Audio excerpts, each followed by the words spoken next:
This is The Point of Blue, and I am Rodney Blue. Today's show we will be talking about the Cowboys, of course, USA basketball, Sean Merriman possibly being out for the season, and Mr. Barber, former running back for the New York Giants. Did he say it or didn't he say it? Let's get into it. Next on Point of Blue. All right, thanks for joining me again here on Point of Blue. Let's get right into it. The big whoop going on here in Dallas is D. Jones not returning kicks. Everybody knows he's a great kick returner, and a lot of the so-called experts want to see him kick the ball. I want to see him return some kicks, I should say.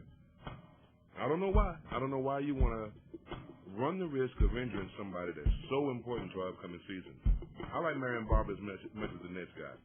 But for us to be successful, we need to have that two running back scheme like we had last year. I just don't want to see Marion worn down before his time. We're going to need him in the fourth quarter of a lot of those games to take the ball out of Tony Romo's hands because, as Jimmy Johnson used to say about opposing quarterbacks that threw a lot of interceptions, he'll throw a couple to you. So I really want to keep the ball out of his hands if we can. And don't get me wrong, he's a great passer, broke a lot of records, and T.O. is one of my favorite players, and I love to see him throwing the ball. But Marion Barber gives us that ball control offense that we definitely need. A lot of talk has been made about Terrence Newman, him being the shutdown corner and being able to do all these things. But on nickel situations, Terrence moves over to the slot. And it seems to me like he's taking himself off the hook or even taking opposing offenses off the hook because now their 1 and 2 receiver don't have our number one cornerback. Our number one cornerback has moved over to the slot where possibly a third receiver came in. Now, if that's where the number 1 or number 2 receiver moves on the nickel, then I can see Terrence Newman follow him around if he's good enough to shut down whatever the opposing team has as far as a best receiver. If they have a number 1 receiver, a top dog, a bottom B, if they have one of those that they go to on a regular basis, and Terrence Newman is the shutdown corner, then I can see him moving around to stay with that guy. But nickel situations, and my best corner is moving to the nickel, I mean, to play the slot, to play the third receiver? No, that's doo-doo. And maybe that's one of the reasons why Roy Williams looks so bad, because he got an inferior cornerback over there on his side because Terrence Newman decides to trot over there and start sticking the slot receiver. I'm not in favor of that. I think it's dumb, and it hurts our defense. Now, while we're talking about our defense, Mac Jones is a shutdown corner, they say.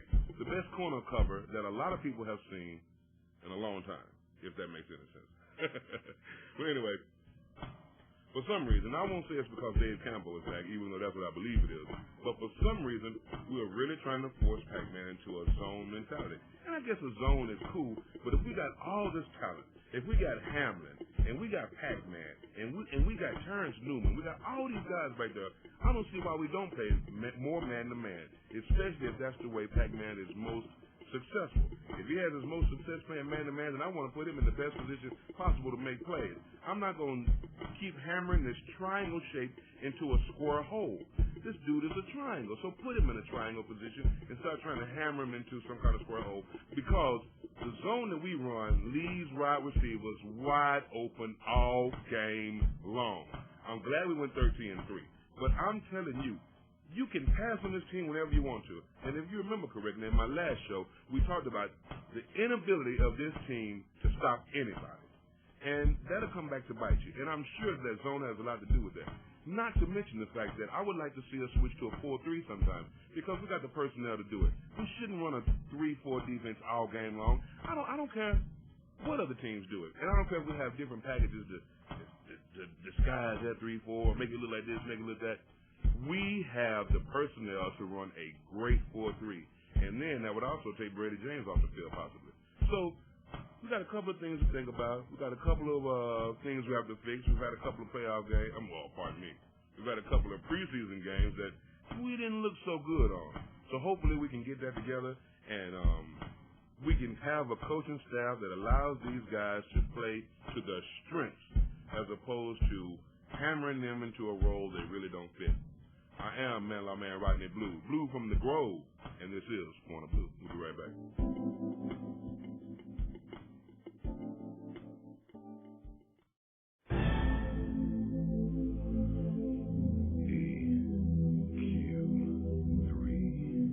Where contemporary and exciting combine for an experience like no other. Come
liking what I see. Now, I always thought from the beginning that the Redeem team wasn't big enough.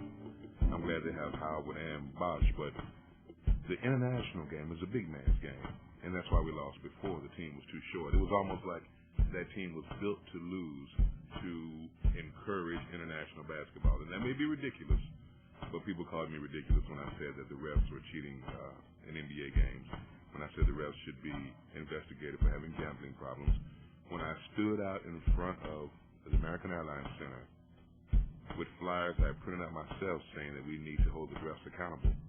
Well, later on that same year, everything came out with Tim Donaghy. So I may be crazy for saying this, but I really do believe that the USA team needs to be bigger.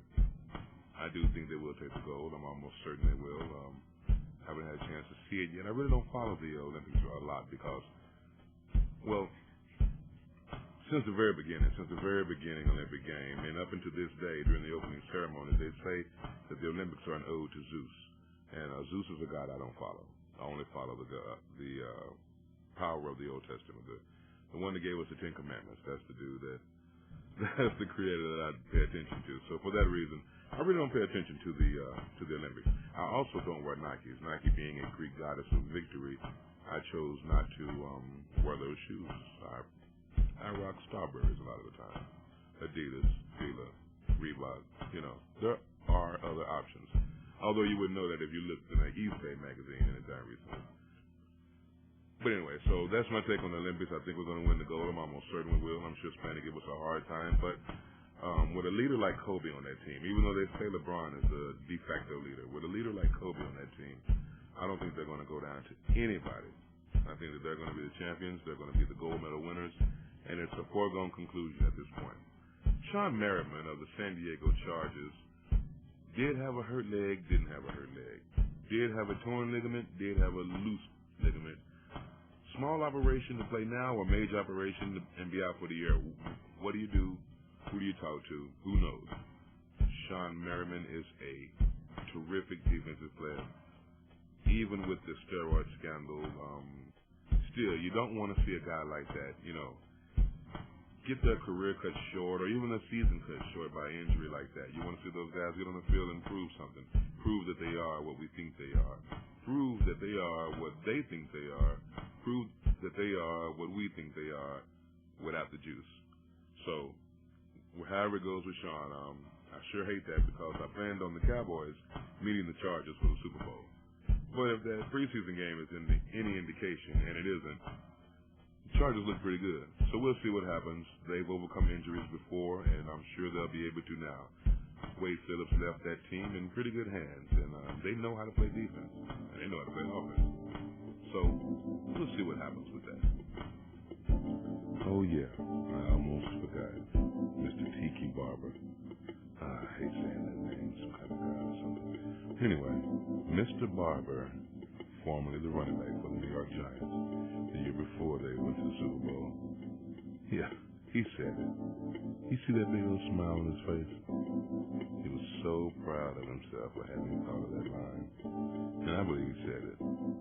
But I've been wrong before. This is Point of Blue, and I am Rodney Blue. Take it easy.